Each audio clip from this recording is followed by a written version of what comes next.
Hello and welcome to Read Brave, a comics podcast from the Graphic Mania Podcast Network. I'm Vinton Bain. I'm Cory Casto. And I'm Scout Casto. Bona to Vada. I don't know what does that mean? It means good to see you. Oh. In what language? Polari. No, it's like it's a slang language made up of other slang languages that is common among like circus workers, I feel like you're Marines, making all of this up. and gay subculture in London in like the 50s. Okay. I'm not even kidding. So what was Fair it enough. again? Bona to Vada. Bona And- to Vada. And that's what how Danny the Street greets people Okay. in Doom Patrol. All right. All right, there we you go. go. See, That's our here I first was wondering lesson how The of more the you day. know. I was wondering how a train could fall off the rails while still at the station. But we've replaced ourselves, so we are back in the world of comics with that note of Doom Patrol. Here we are. On that note, what have you been reading? Because I can take a guess. Yeah. The new issue of Doom Patrol came out this last Wednesday, and before it came out, I thought, I don't even care if it's not a good issue. I just want something. Just give me something. But I can tell you with all certainty, it was absolutely worth the wait. It was an amazing issue. Yeah. I'm so happy about it. Yeah, it was fantastic. I really enjoyed it. I think things are really picking up and coming together, and it made me so excited to read the next issue. Yeah, I'm really excited to find out more about Casey, and she's by far my favorite character in this new series, but it was also excited to see Jane enter the picture a little bit. Yeah. I've been wondering about when Crazy Jane was going to come in, so I was really happy to see her. Absolutely. I think this issue more than any others, like the other ones all seemed like here's a bunch of random things happening and there's some connections to older Doom Patrol comics, but this one really felt like, hey, we're actually telling our own story now. It's moving forward. Here's everything's uniting and this is a narrative now. It's not just absurdity being thrown at you. I did just a tiny bit of research about Danny the Street this last week, and learning about him being turned into a brick, which we see in this most recent issue. But something interesting was that like there was a website that had like the top 5 Danny the Street story arcs, and number 1 was a Teen Titans story arc, which is interesting because Beast Boy was originally in Doom Patrol. Yes. All things circle back to themselves. Yes. Everything goes is back connected. to Doom Everything Patrol. is cyclical. Yes. Everything is I connected. just like saying the word Says cyclical. Dirk Gently. Dirk Gently should be the new character on Doom Patrol. Dirk Gently isn't related to comics at all, but everyone should be watching it. Yeah. Well, The it end. could be. Well, there is a Dirk Gently comic book. Oh, is there? Yeah. Okay. See, it shows how much I know. The Salmon of Doubt. Did you make that up? I did absolutely not make that up. I 100% did not make that up. Okay. Well, you make up a lot of stuff. I make so. up a lot of stuff. You're absolutely right. That is a That's true statement. That's why everything that comes out of my mouth that's true is that much more interesting. Okay. So what else have you been reading aside from Doom Patrol? Because I know that you read a ton of comics the other day when you were sick. Yeah, I've been sick the last few days, and I used that time to whittle down my stack of comics that I need to get caught up on reading. I think I need to get sick here soon. I got a pretty big stack. Yeah. You can just pretend to be sick. It's fine. So I read Monsters Unleashed #1. Yeah, me too. The Few You're gonna cover #1. everything I read. This is gonna happen. I already know. Yeah, probably. I mean, there was a lot of good stuff that came out in the last 2 weeks, and I feel like we all three read the exact same things pretty much. Yeah. So what do you think of Monsters Unleashed? I liked it. I like where it's going. There wasn't a lot there, but it was enough to keep me on board. Yeah, I mean, I feel like at first it was just like a fan fiction, fanboy thing. Like, hey, you like superheroes, you like giant monsters? Well, we put giant monsters with your superheroes. You're Which welcome. I'm totally into, though, by the way. But I'm fine it with feels that. like it could be really cool. The art's fun. Yeah. And how could you not like it? Yeah, how could you not like giant monsters and your Avengers? Yeah. My favorite moment was when Spider-Man said something about feels and Wasp saying to Spider-Man, don't say feels. Yeah. It's written by Cullen Bunn. He also writes Harrow County. He wrote a series called The Empty Man. He wrote a few the years Sixth ago. Gun too, which Yeah. is really popular. Still haven't been able to read that yet. He's done some of the like Deadpool Kills the Marvel Universe and Yeah, Deadpool Kill Illustrated. So I'm really happy with it. And I like the Francisco Francavilla covers that are being released for variants. every Yeah, time. there's some cool variants. Yeah, and oh, go ahead. I was just gonna say, then there's some really great homage to Kirby in this, Mm-hmm. like Jack Kirby creating great monsters in comics like he did. Yeah. Well, and towards the end, I don't know anything about her except for what I read after she showed up was Elsa Bloodstone, who showed up towards the end. And so I did enough research to find out that she's kind of viewed as the Buffy of the Marvel universe. So That's awesome. I'm interested to look into more about her. I've Yeah. definitely heard the name, but I'm not familiar with Elsa. Yeah, I wasn't Bloodstone. either. So, but that was kind of what everyone was saying was, yeah. I don't remember if I mentioned this on the podcast or not, or even talked with you about this, but when Joss Whedon was writing X-Men, there was a moment that I guess he didn't end up putting in the comic, but he was going to have Scott Summers, Cyclops, say something about his cousin who was in a mental ward thinking that vampires are real. Oh my gosh. That was so crazy. Because that episode of Yeah. Buffy blew my mind. Right. It was a moment when, like, I mean, I've always known Joss was brilliant, but I mean, that was one of the episodes that it was like, oh my gosh, is it all really just in her head? Right. It makes you question everything. Yeah. That's awesome. For sure. Yeah. I read The Few #1. Scout, I know that you really liked The Few. I really liked it a lot. I feel like it kind of had a Walking Dead and Mad Max vibe to Yeah, it, which I I could am definitely completely see that. into. Yeah. I also read Few. It was definitely good. The art was, I think, more original. I like that sloppy style. I of really art like where it too. Nothing's like super specific. Yeah. It's just another cool way of doing art. It's just as good as when someone is really specific and detailed. And I mean, it starts out with an Ursula K. Le Guin quote, so Yeah. you can't lose with that. But it's an intriguing start. I'm excited to keep going with that one. Yeah. It'll be fun to see what they do with it. I read Curse Words #1, Slam #3, Cape Carson, Killer Be Killed #5, Spider Gwen #16, which was the continuation of Spider-Man, the last issue of Spider-Man that came out. The first issue of Commodity Challenge. I was really excited about the idea of like how the Commodity Challenge works. It's a round robin competition where 16 writers, and I think it's 16 writers. It could be less, but writers and illustrators get together to create a story with this character that Jack Kirby created, Commodity. And wherever issue 1 leaves off, the next writer and illustrator has to pick up from that point. That's really awesome. I had never heard of this And- somehow.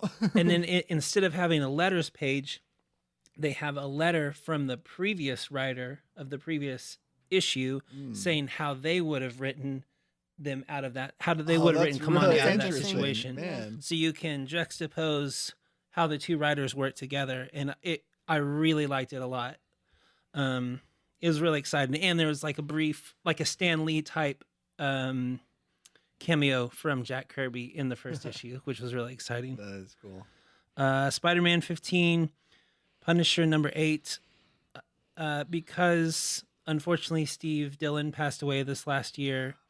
Man. For the next, I think 2 or 3 issues, they have Laura Braga as the illustrator. And so it's Becky Cloonan writing and Laura Braga illustrating. So it's an all-female Punisher team. That's Which is awesome. pretty awesome. Yeah. Yeah. 'Cause everyone thinks of Punisher as like a bro comic, I think. Yep. Yeah. Yeah. Yeah, I was listening to a comic book interview the other day, and they were talking about how this is in pop culture in general, but when they were discussing like Punisher and Cable specifically, there's this idea among men that when you hit your 60s, you get old man strength, and you all of a sudden become like unkillable. Yeah. And it's Yeah. like this icon. It's like, well, so Frank Castle and Cable are probably near their 60s because you look at them like the old men with old men strength who are impossible to kill. Yeah. And that's like a very like masculine, like I need this. I need to become stronger when I get older type of man thinking. I think that it's just like it's a disservice that, and I've said this, I think even on the first episode, I think it's a disservice to the character of Punisher and Frank Castle to think of him as being a bro, because he's even though he's very methodical and he lives in a black and white world, he is also an emotional person and a Yeah. very caring person. And he watches out for children. He's a defender of children, you know? Yeah. And he's a defender of an older woman in this issue, and it was great. And she is just as much a killer as he is. And so it was a wonderful issue, and it's probably my favorite of what Becky Cloonan has written so far. I really, really enjoyed it a lot. Totally Awesome Hulk number 15. I'll let you talk more about that, Scout, but it really it moved me to tears how wonderful it was. Yeah, it left me with a lot of feelings. Was that And the I one where knew- they were bringing on a few other Asian superheroes Yeah, as well? yeah. All Asian team in this comic, including I'll just go through Amadeus Cho, Jake O, Cindy Moon, Jimmy Woo, Kamala Khan, and Shang-Chi. So all That's really Asian, cool. majority actually Korean American. And I know we don't get personal like ever on this podcast really, but I mean, I personally have some family issues that kind of over the past few years has kind of made me feel separated from the Korean part of me. Because I'm half Korean and half Caucasian, but I wasn't taught Korean culture growing up. The only thing I always tell people, the only thing I know is the food. But just within the last year, I've realized, and if you're not familiar with him, Eddie Wong is a pretty awesome guy who has a show on Viceland, and he's a chef. Has also written a couple of really great books. The TV show Fresh Off the Boat is actually based off of his first book he wrote. But I read Fresh Off the Boat, and it kind of hit me really hard. It was like, man, I really need to get in touch with that part of me, which I feel like this issue kind of touched on that. You know, it was them kind of talking about culture, talking about having parents who were immigrants and how that affected your life. So yeah, I really liked it a lot. Yeah, it was moving for me. Very moving, yeah. Man, I still haven't read a single issue of that series. I've only read Amadeus and other comics, but Yeah. I need to read that series. It's really, I didn't mean to interrupt Oh you, no, Scout. that's all. Yeah. I really have enjoyed Totally Awesome Hulk. I didn't have much faith in it, but I read the first 10 issues, and unfortunately I dropped it for a few issues just because we all read so much. Yeah. Unfortunately, we have to be kind of picky about what we read. But this issue definitely renewed my interest into Totally Awesome Hulk, and I want to go back and read what I haven't read and stay on board with it. Yeah. As I mentioned before, I read Doom Patrol number 4, such a great issue. My favorite thing on Young Animal, and like a revelation for the last year of reading Doom Patrol was like reading Wrenchies, you know, it was just like life changing for me. Read Saga 42. All I'm gonna say was angry tears. I read the Dregs number 1, which was kind of a love letter to Raymond Chandler and other authors like Dashiell Hammett. They're like the crime noir. Yeah. About a homeless man whose friend disappears and the building that he lives in disappears, and he's trying to find out what's going on. It's put out by Black Mass Studios, and I feel like they've done a really good job with their crime stories. And so I have a lot of hopes for this.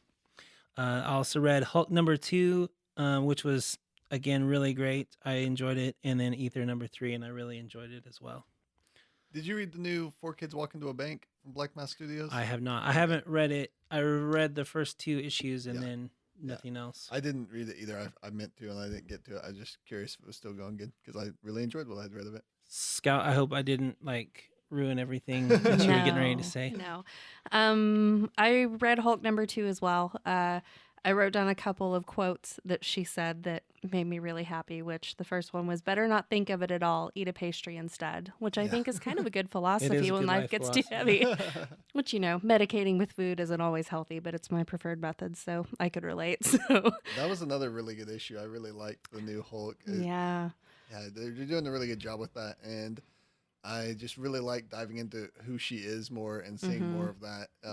Her just like as a person, not just as a superhero. And struggling to keep the Hulk away. Right. You know, she really struggled in this issue. And I think obviously Mariko Tamaki has set the tone for it to be heavier, and Yeah. it's going to be a difficult read, I feel like, Absolutely. as they continue, but Yeah. I can appreciate that. Yeah, one of the things that I put down in my review for this is that they didn't really extend the story too much, but they really dived into the characters more. Mhm. And I really like when writers take the time to do that. Like, you don't have to pack your comics with action every minute. You Right. can dive into who are these people, what are they dealing with. Let's see some more of that. So Yeah, well, and I mean, I think that I've always, when it comes to what I read, whether it's novels or comics, I'm always more interested in character-driven stories. So I can definitely appreciate that kind of issue, those kinds of titles that focus more on the person than the action that's happening.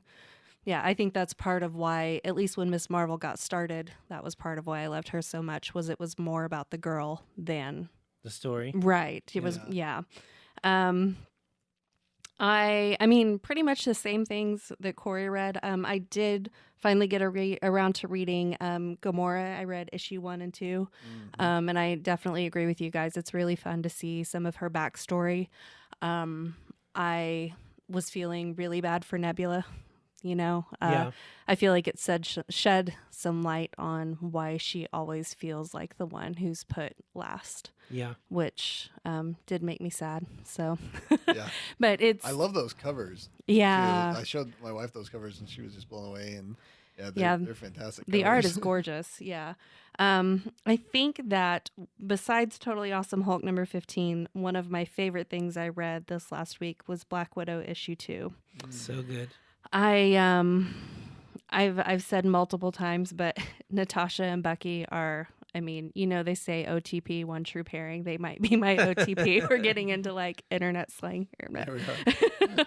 But not to get cheesy, but it was just because back in the Brubaker comics and Winter Soldier, she forgets everything about Becky. She forgets their relationship. She forgets everything they've done for each other.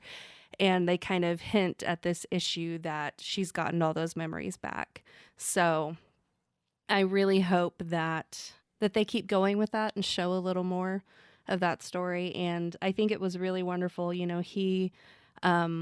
They're in trouble on the moon and he tries to save her and she tells him, no, it's my turn to be the savior. So it's my turn to step up and help you this time. And I think it's so nice to see their relationship where they help each other. It's not completely just one or the other. They help each other out and work together. So yeah, one of my favorite things that I read. What's their like ship name? Is it Nucky or Bat? It's Bucky Nat. Bucky Nat. Yeah.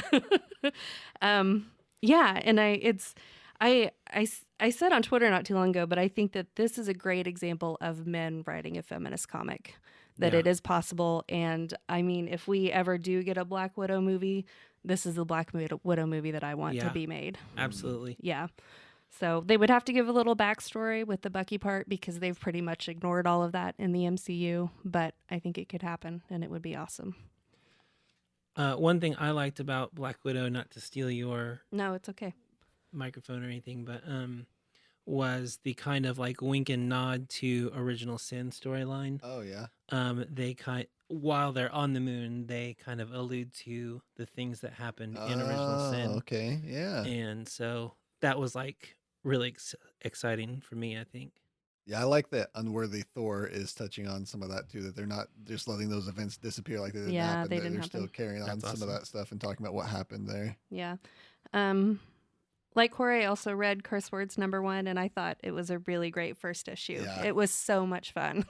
Yeah, I enjoyed it a lot. Yeah. The colors were one of my favorite things about it. So bright and colorful and fun. And graphic novel wise, I did read book 1 of March by John Lewis. Oh, I've been meaning to do that. Yeah, which was beautifully written. And so I'm excited to read the other 2 books and the 3. So. Okay, so if I can just nerd out library-wise for a minute about a book. March book 3 recently won 4 different awards from the American Library Association at their 2017 Youth and Media Awards. It won the Coretta Scott King Book Award for an author, recognizing an African-American author of outstanding books for children and young adults. It also won the Michael L. Prince Award for Excellence in Literature when written for young adults. And it won the Robert F. Siebert Informational Book Award for Most Distinguished Informational Book for Children, and the YALSA Award for Excellence in Nonfiction for Young Adults. So I thought that was it's really great anyway, but it's great that graphic literature is being awarded and being used to teach about important things. Yeah, well, I mean, I know I've said it before, but if you have any kid who's reluctant to read, graphic literature is one of the best ways to get them to start reading. And so if you have a kid who's resistant to reading, a chapter book or something that looks daunting to them, put pictures with it, and it makes it easier for them. So I love that he wrote these because it's teaching obviously about important social issues and important events in history in a way that's easier for kids to process. Yeah. Yeah, to talk about making like comics legitimate and not viewing like winning awards and being on lists and things like that. The New York Times just decided to close all 3 of its comic related lists for their New York Times bestsellers, to make that not a thing anymore. And I think a bunch of people are like freaking out and like, listen, this is one of the things that gave us legitimacy and showed that the comics are a thing, and they gave like writers and artists legitimacy in their career to say, listen, these are books and people do read these, and this is a big thing. And so I think that that's going to actually hurt them because comics are getting bigger and bigger every year. That's the wrong time to step away from the industry and say it's not something. Yeah, well, as our attention spans are getting shorter, comics are growing more popular. Right. Yeah. And last year, the Library of Congress named Jean Luen Yang, the author of American-Born Chinese, the ambassador for young people's literature, as well as he won a MacArthur Fellowship. Yeah. That's awesome. Yeah. Comics are important. Yeah, absolutely. Yeah. So that was a lot. Yeah. Well, rabbit trail, but important rabbit trail. Yeah, it's okay. Well, you quickly mentioned Saga number 42, and I read some other stuff, but I feel like, I know you said you threw the book across the comic across the room when you finished, but I feel like, and Brian K. Vaughan is interesting because I feel like he's setting something up, and it's like I told you, I kind of feel like, because obviously he's made sad things happen in Saga before, but he's never just made you sad and then abandoned you. Yeah, it always has a purpose. And I feel like this time it's kind of focused on Marco, that he's taking him as far as to the edge as he can to see if he can break him. So maybe we'll get a Walter White moment and Marco will break bad. But and he does such a good job of writing. I think the Saga, the overall theme is war, what happens to war, in war, not just loss of life, but the emotional toll it has on people, and especially children. Poor Hazel's been put through so much over this last story arc. So it ended on a sad note, but now we get a hiatus for a while, but I think that he's going to redeem it somehow. Probably need a hiatus to be able to calm down from all that. To process what happened. Catch up. So. Yeah. So anyway, but those were the highlights of what I read the last couple weeks. Vinton, what one comic did you read this last week? Just one. Since we've already mentioned everything else, sorry. Well, just to briefly run over the things, Clone Conspiracy, the new issue of that series came out, as well as The Amazing Spider-Man to go with it. And I liked what they were doing in Clone Conspiracy, and I like where that event is going. But it kind of bothers me when you have a main title telling this little bit of story, giving a little bit of detail, and then it's the event title that's telling the main story. I'm like, this is the main title. Give me the main story here. Right. How are we supposed to buy comics and know what to expect? Because the main title had this story that I just didn't really care that much about. And I was like, the event was so much better than the main title. That seems kind of rare for me. I usually don't care for events. But the event is fun. Of course, I love Spider-Man, so I'm anxious to see what they're going to do with that. I read All New X-Men, the new issue of that, and it was a Inhumans versus X-Men tie-in. It was kind of interesting. It focused on Iceman and his boyfriend, who's an Inhuman, and him being pulled in to start this war with the Inhumans, his fellow X-Men. Not to spoil it, but it deals with their relationship in the midst of this war between these two people. I think it's really interesting that they're actually diving in to see more of Iceman's relationships and how he's dealing with coming out, rather than it just being, oh, I came out, I'm the same person, nothing's changed, everything's fine. It's like, that's not usually how coming out works. I can't speak from personal knowledge, but from people I know, usually your life changes and things happen, and there's things to do with that character and talk about this. Except well, that's don't just why sweep it under the rug after it happens and act like it didn't happen. Well, that's why coming out is such a huge moment for people. It's not like just telling someone like, I prefer to eat cereal in the morning, It's bigger than that. Right. Yeah. So I'm glad they are focusing a little bit on that and dealing with that and showing who he is as a person and how he's dealing with these things. I think that's interesting and important. And I mentioned to Brian from Empire Strikes, who we had on last time, that I had not yet read Inhumans versus X-Men and was a little bit hesitant about it. And he got me to read the first 2 issues, the 0 issue and the number 1 issue. At first I was like, why does there have to be a 0 issue? Just start with number 1, tell the story. But then after I read them, I was like, okay, the 0 issue was a lot of setup and not that fun. And the first issue really was where things started and became fun. So yeah, I really do like that event. I've heard really good things about it so far. And again, I don't really normally like events. So if I say it's a good event, it must be doing something right. I think that the people that number Marvel's comics need to go back to primary school. Yeah. Just because you put a point on it doesn't mean anything. You can't release 0.23 issue. I also read Gamora number 2. We talked about that. Hulk number 2 also. Invincible Iron Man number 3. I really liked this new one with Riri Williams.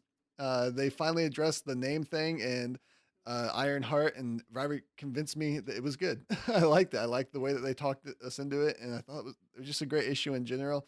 I liked it that we're getting to see more of some of the characters that got left in the last Invincible Iron Man series, dealing with Mary Jane working at the company and Tony Stark's mom that he found, and some of that is getting tied in now. So we're seeing more of a connection now that we've gotten to know who Riri Williams is over the first couple of issues here. How does Dupe figure into the storyline?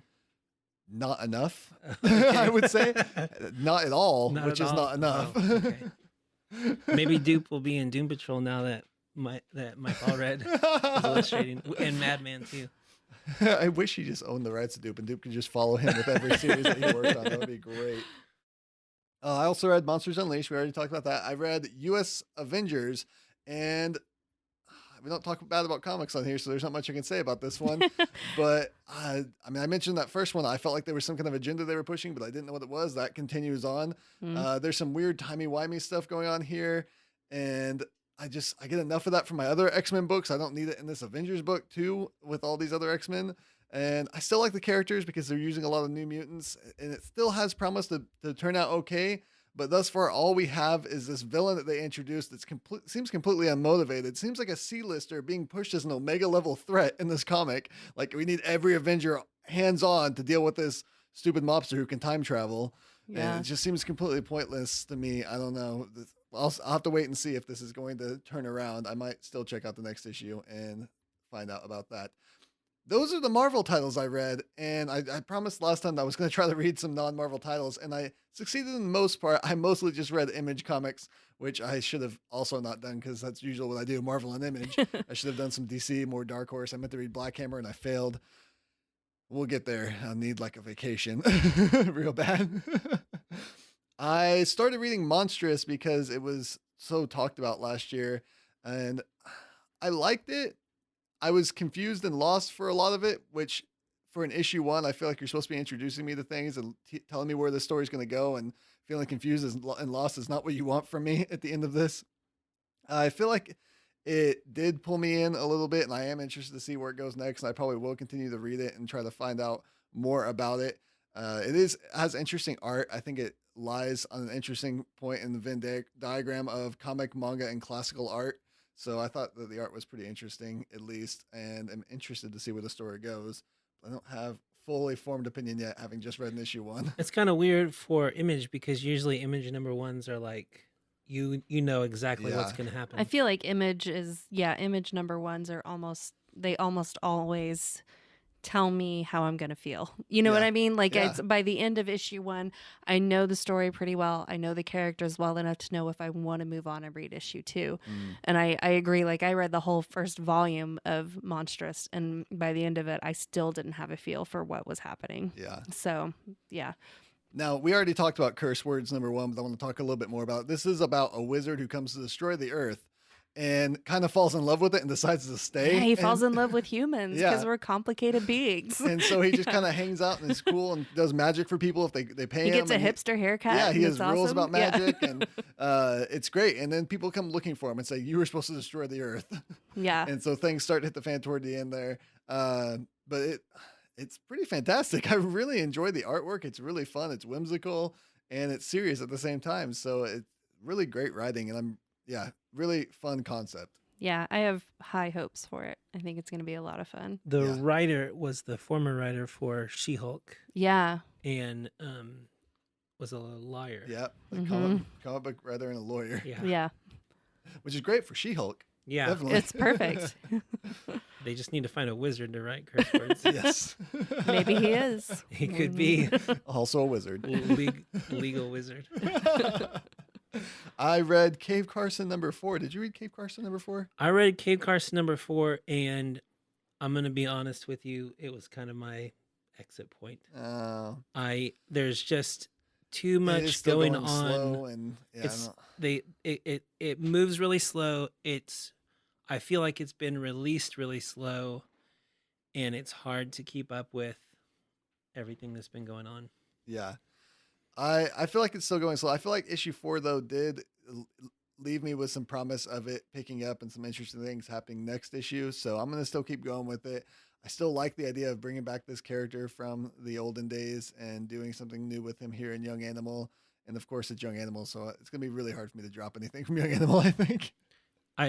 For me, I think it's going to be a trade paperback read. Yeah, definitely. I also read Rockstars number 2, which I think we talked a little bit about the first one, but this is about rock star mysteries, basically looking into the mythology of rock stardom and stories that happen to like Led Zeppelin, Ozzy Osbourne, these type of things, and this mystical path behind all of it. And this detective who's trying to find out these different things. We didn't get much story in this issue, but it was still a good read. And we did kind of dive into the characters a little bit. And there was a really awesome interview in the back with Kelly Fitzpatrick, the colorist. And I enjoyed that so much that it made me add an extra star on Goodreads to the comic just for that alone. So I do like great creator interviews. We already talked about Few. I read that as well, though, and that was really fun. I read the first issue of The God Country due to you and Brian last episode, and that was really sad and really amazing at the same time.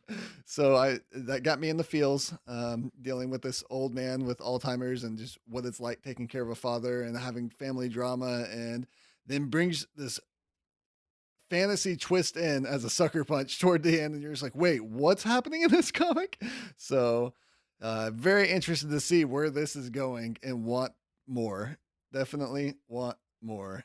Thank you, Donnie Cates and Jeff Shaw and Jason Wordy and John Hill for this comic. I also read Black Mask's Young Terrorist. Wanted to read some more Black Mask, and I knew there was a few titles out there that I haven't read yet. Young Terrorist is one that came out a while back and has been delayed by a lot because of some family drama, I guess, while I was reading online. They said a bunch of different stuff going on, and the comic got really, really delayed. It's an 82-page issue, and it was just real rough to get through, but it was fun. I enjoyed it. It was intriguing that they have this Alex Jones stand-in and a lot of conspiracy type of stuff going on, and I thought that was interesting. I'm not really sure where it's headed, but it's Black Mask, so I thought it would be fun. Picked up issue 2 and started reading. I didn't finish it in time for the podcast because, again, it was 80-something pages, and I thought that was just going to be an issue 1 thing, but I guess not. Maybe that's why it's getting delayed. But there was a lot of nudity in it, and it seemed almost unnecessary, which I'm not a prude, I guess, if you have nudity for a reason in the story, but it seemed like, hey, everyone's going to be naked. They're just going to be like dangly parts and stuff shown. I'm like, okay, all right. Yep. This is happening. And I didn't really understand where the story was going or what the point of it was anymore. It seemed like it kind of went off the rails already in issue 2.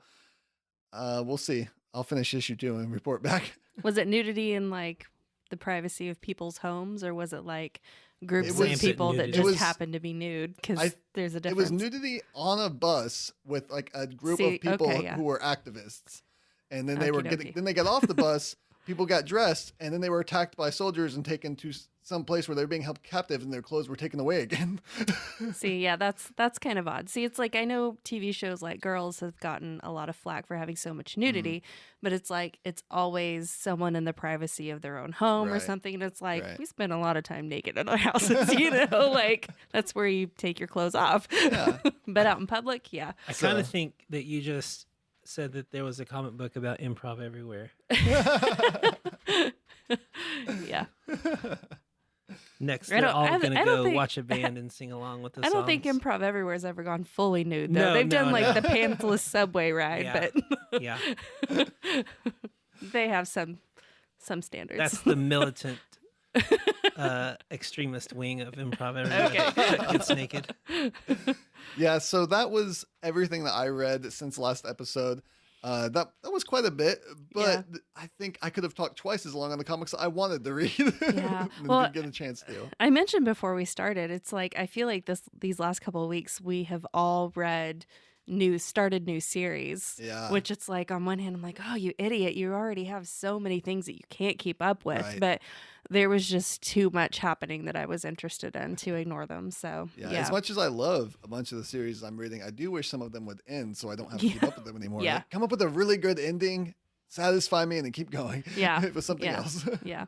If you're going to introduce new things, you have to stop something else. Yes. I can't do this. You're killing me, comic industry. I also wanted to mention in the back of Killer Be Killed issue number 5, there's an essay by a culture writer named Kim Morgan where she talks about a 1970 film called Little Murders and how relevant it is to like the culture that we live in today. But it was a really interesting read, and like in the same vein of Killer Be Killed, like that mindset, but teaching you about something real world while you're enjoying a comic book. I enjoyed that. That's awesome. Yeah, Killer Be Killed was one of them on my list to read that I didn't get to. One other thing I thought we should mention is Roxanne Gay, who is writing a title for Marvel right now, which is World of Wakanda, kind of a spin-off from the Black Panther comics, who we've mentioned before is the first Black female that Marvel has hired to write a title ever. Recently pulled out of an upcoming book deal with Simon & Schuster, the publishers, because they had recently struck a deal with I homeschool my kids, guys, it's fine. Struck a deal with the dude on Twitter who decided to harass Leslie Jones repeatedly. And so Roxanne Gay took the matter into her hands and was like, listen, guys, I'm not going to publish a book with people who normalize that kind of behavior. Yeah. So if you're in a comic book store soon and see a title with her name on it, pick it up, pay a couple bucks to show her some support. Buy it for a friend. Yes. If you've already bought it. Yeah. She's an awesome lady. And I think that going out and, buy one of her novels that she's written. Bad Feminist is a really popular title. She's written quite a few. So do something to support people who are taking a stand against stupid people. Absolutely. Yeah. Speaking of buying comics and giving them to other people, like I mentioned a second ago, that reminded me of a tweet that I saw on Twitter, and I started following this comic author who I was previously unfamiliar with. I haven't really read anything that he's done, but I've just started looking at his tweets. He writes for Postal, Romulus, Aphrodite, and Ash versus the Evil Dead, and Hulk, Monsters Unleashed, I guess he did just recently. And he sent out this tweet that I saw that said, if you love a comic, buy 2 and give 1 to a child. They'll remember it. They'll read it. It could change their life. Yes. That's really I thought true. that was really awesome. And so I shared that. And I scrolled down slightly and I saw another one that's not comic related necessarily, but I think really good, especially if there's any writers out there listening to this. It said, think about your darkest moment, your worst day, then write a story that would have saved you. I promise it will resonate with others. Oh, that's And beautiful. I was like, that's so Oh, good. man. I was like, I'm following that you hits home. immediately. Yeah. I'm going to go buy all your comics, I guess. Yeah. And who said that? It was Brian Edward Hill. Okay. I'm going to look that guy up. Yeah. That's awesome. Yeah. So on the subject of Twitter, I got kind of bummed on social media and the world, and so I just deleted everything. Yeah. But because I deleted everything, a friend of a friend named Chris Green reached out to me through my email this week and said that he's been listening to our podcast, Oh, that's awesome. really enjoying them. He's a friend of the Scurvies, so it was exciting for him to hear the Scurvies on the show. And so positive things happen as soon as you delete your social media. I support that right now. Now, listen, so I will say some people, really need, it's interesting because some people really feel like they need that connection, and I think that both ways are fine. You just have to do what's right for you. That's right. know. That's Some really people right. have really benefited from Absolutely. having a social media community that they can escape to because the people around them aren't supporting them Absolutely. enough. Well, you and I met on the internet, Corey, in the old That's AOL true. dial-up days. Yep. So, yeah. Not to take what you said and No. flip it on its head, Does but that, does that it's dial-up sound still make your heart flutter slightly? it makes me want to scream. But I think that you're right though, that if you have a community of people, the three of us are a community. We're part of a community, an actual real life community, where we can IRL. IRL. we can depend on each other. We can talk to each other, air our grievances, whatever, give each other hugs, listen to one another. But if you don't have that, you need that online community. Yeah.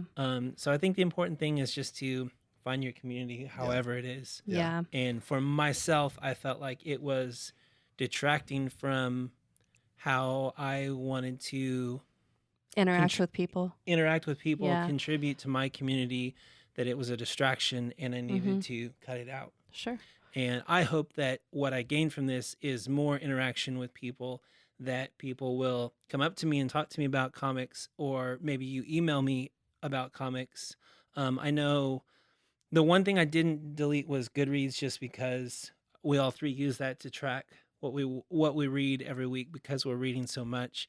And I've been talking to one person about Doom Patrol. Like, if anyone gives me a chance to talk about Doom Patrol, I'll talk till your ears bleed. But I was excited for that opportunity to talk to someone about Doom Patrol and stuff. So yeah, I just want to say, if you want to contact me, you got to come give me a hug. He gives good hugs. I can vouch He for sure those does.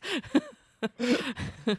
We all know that the internet can be a very toxic place, and if it Yeah. is hurting you more than it's helping you, maybe it's time to delete the Twitter app. Or at least, that's what I did this last week. I mean, I feel like right now is a really not a tough time to be alive, because obviously the world has gone through much worse times. But I mean, it's trying. It's trying right now, and I mean, I found that every time I went on social media, I just felt like I was being pulled down, and I need. I view almost all of my media, whether it be social media or movies or television or books. I want things to lift me up most of the time. I've said before that when I read, I want to read things that feel like candy. I'm not like a meat and potatoes person. I need something to distract me from life. And while those books and things have their place and I read them occasionally, it's like, I feel like social media is kind of the same way. If it's pulling you down, you don't need to get rid of it completely, but delete the app from your phone, because that's how we consume everything and now. You are in control of it. Yeah. Don't let things get in that are not helpful to you. Yeah. And none of that was related to comics, but I think it's helpful life advice. That was the Read Brave life advice segment. You're welcome. That one's for free. Yes. The next one's going to cost. I think that comics just make life better. They do. And sometimes you got to talk about how to make your life better, if you don't subscribe to Ed Brubaker's newsletter, I strongly recommend that you do that, because he releases it pretty much weekly. There have been recent times when he's been sick and hasn't been had time to release a newsletter a newsletter every week, but he has a lot of encouraging things to say. He talks a lot about community, and he himself deleted his Twitter recently because he was just I saw that. Yeah, done with all the negative. A lot of comic creators are doing that more and more because there's so much negativity out there. So much negativity, and I feel like a lot of women recently too have been stepping away from Twitter, who are comic creators, because they're forever, unfortunately, going to feel like the outcasts of the community. So, And I think the next step is not just to delete your Twitter, but to like build real community outside of Twitter. You know, Yeah. like find positive things, make positive things. Write a letter to your favorite creators. Yeah, exactly. A Yeah. handwritten letter will go a long way. Yes, it will. absolutely. You can find at least the publisher's address to get it to them. Yeah. Yeah. But making friends as a grown up is hard sometimes. Yeah, But can be. yeah. But then it there's can be. Doom Patrol to unite us all. Doom Patrol and Feral Dalrymple. If you can't make friends, there's always Doom Patrol. So, this leads us to the segments of our show, of which there are none. We're sorry. You just listened to all the segments of the show. Ah, fooled you. We have some upcoming things coming up with segments, so hopefully we will have more of that moving on than we have had in the past even. I finally wrote out submission guidelines. For anyone wanting to submit segments to us, I now have submission guidelines. So hit us up, contact@graphocast.com or on Twitter @graphocast. We absolutely want to hear from you. Just because I'm not on social media doesn't mean I don't want to talk to you. Please submit your segments so that we can air them on our podcast, so that we can talk to you, so we can hear your opinion. This is a community-built podcast. That's what the segments are there for. And we Yeah. do want to hear from you. So you can always email, and I will read those to Cory. I've been wanting for quite a while to start a segment where I just talk to another girl or two about comics. Yeah. Because, guys, I have no friends who are girls to talk to about comic books, and that bums me out. So, like, if there's any girl out there in the world listening who'd like to talk about comics, we'll find a way to make it happen. Yeah, and you don't have to just submit a segment. You could submit that you would like to talk with us. Right, exactly. Yeah. We will connect with you. Yeah. These things are possible. The internet does exist. So, moving on from there, Scout, what do you recommend to our listeners and us for reading this next couple of weeks? Well, I mean, I'll probably go with just what I enjoyed the most these last couple weeks, which I know I said I enjoyed Black Widow a lot, which if you're not reading that new series, definitely get into it. But check out Totally Awesome Hulk, please. This last one was issue 15. I, like Cory, had read volume 1 and then hadn't read any since then, just because it's so hard to keep up with everything, and it was one that just kind of fell to the side. But this issue 15 you can pick up and read, and I feel like still know what's going on. It kind of stands alone on its own. I mean, if that's not an issue that you connect to, maybe just try and find the time to find something that's going to connect to you on a personal level. If you're dealing with having a tough time in relationships, maybe find something connected to that. You know, if it's an identity issue, a depression issue, if you're feeling just bummed about what's happening in the world right now, find the happiest comic you can to read to make yourself feel better. Absolutely. Yeah. So my escape when I'm feeling upset or depressed or stressed out is violence. Like I know that. I like watching violent movies. Watching violence. Watching Cory violence. is not a violent person. No, He's like the no. least violent The least person in the violent world. person in the world. I need No, to he clarify listens this. to he listens to Rancid and Rage Against the Machine, and he watches movies where people get shot and it's really bloody. Whereas when I'm feeling down, I absorb sad things. Yeah. Which kind of goes against what I said earlier. Sorry. I'm a liar. But So, To each their own. yeah. so with that, I want to recommend to both of you and to anyone listening that you read Becky Cloonan's run of Punisher so far. I know I've Okay. recommended it before, but it's really great. It's really violent, but I really enjoy it a lot, and I know that the both of you will too. No, I've read a few issues, but yeah, I'll Get up to I'll that get back issue into 8 it. that just came out this last week, because Okay. it was a barn burner. It's a humdinger. Here I am trying to read non-Marvel things, and both of you are just like, read more Marvel things. Marvel. Read more Marvel things. I'm going to follow that trend because the things I want to recommend, at least one of you have read all of them. So, what I will recommend to you guys is Invincible Iron Man. Okay. with Riri Williams. It's only 3 issues in so far, and the third one's been really good. I will recommend to everyone else God Country and Curse Words. Okay. Pick Those are those both good comics up. recommendations. God Country deals with some sensitive subjects, especially if you've had family issues with Alzheimer's and things like that. It's going to be a little rougher. I haven't had to deal with that, but it's one of my fears. So it hit me a little hard even. But Curse Words is just a lot of fun and wizards and awesome art. So it's a good escape comic. Yeah. All right. So I think that's going to do it for our second ever hostful episode. We didn't talk about all the things like we did the first time, but we talked about enough of the things. Yeah. We talked about important things, and that's what matters. That's right. Important things. Are you caught up on The Flash? I was just going to say, I feel like we could have mention talked that. about that. I'm not caught up. I haven't watched it, the newer man. stuff. Okay. I was behind on Arrow, Supergirl, and Legends before that. So I watched their big crossover thing and haven't watched anything since. Okay. We watched the big crossover thing, which I will say I do enjoy all the CW shows, but The Flash is the only one that I am like severely loyal to.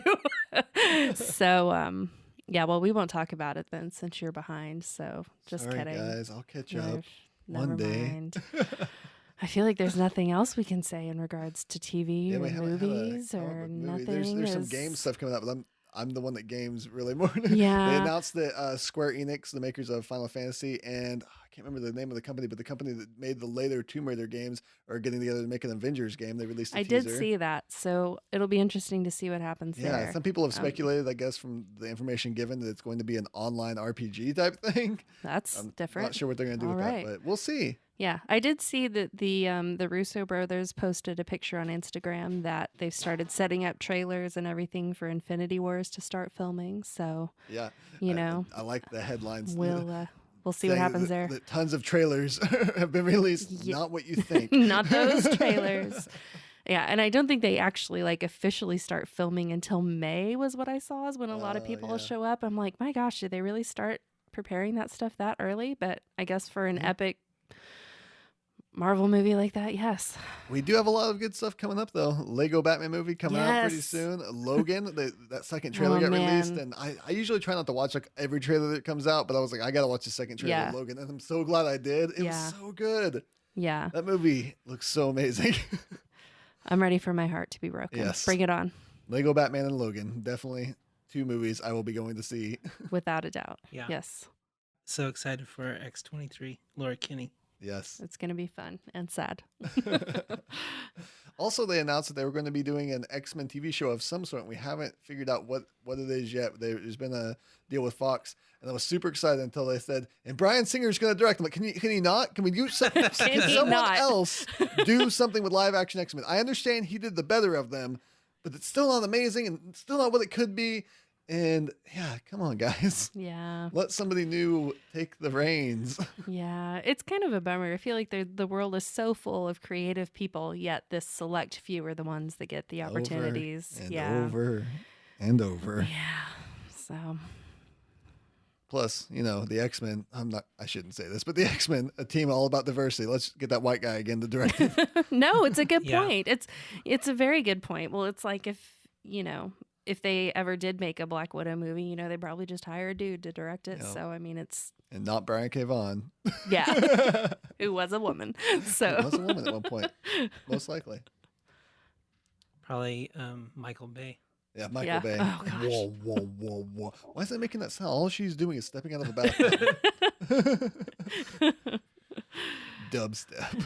Oh, and I Joss Whedon, I love you, but I would make you sign a damn contract before they hand you a Black Widow movie. Here are the things you can and cannot do, Joss.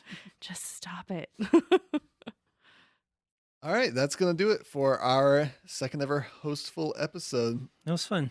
Yeah, definitely so. We'll be back in 2 weeks, hopefully with some segments. Again, reach out to us if you would like to contribute to this podcast, this community-built podcast. Hit us up on email, contact@graphocast.com. That's GRAPHOCAST. You can also leave comments on the website on the episodes, graphocast.com. You can hit us up on Twitter @Graphocast or on Facebook, also Graphocast. Personally on Twitter, I'm @FleshEater. Cory is @nothing. If you want to contact me, You can email me at onlyhumanoid.com. I say I'm only human, but I'm only humanoid.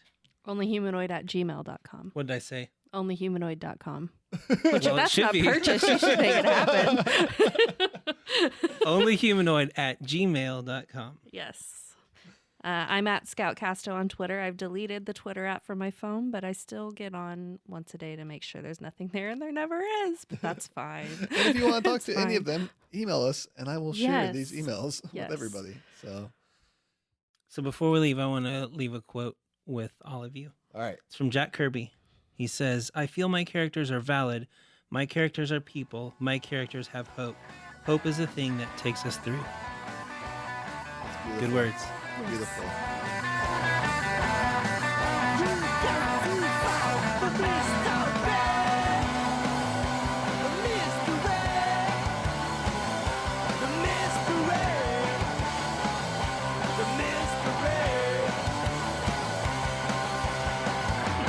This has been a Graphomania production. If you would like to hear more podcasts, go to graphocast.com, graphocast.com. Follow us on Twitter at Graphocast and like the Graphomania page on Facebook for news and updates.